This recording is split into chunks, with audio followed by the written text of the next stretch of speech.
Welcome to Cooking with Steph. Today we are making a banana and vanilla smoothie. Here's one I made earlier. All we need is one banana, vanilla extract and Greek yogurt. Okay, so I'm just going to start by chopping the banana into small slices.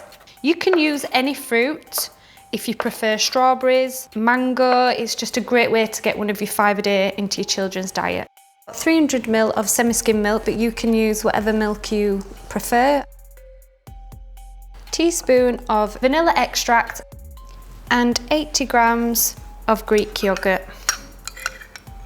I'm just going to pour it all into the blender.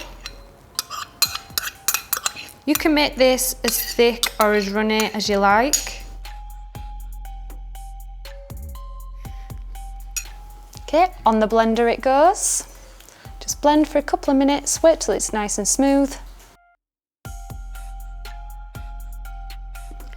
Little banana on the side.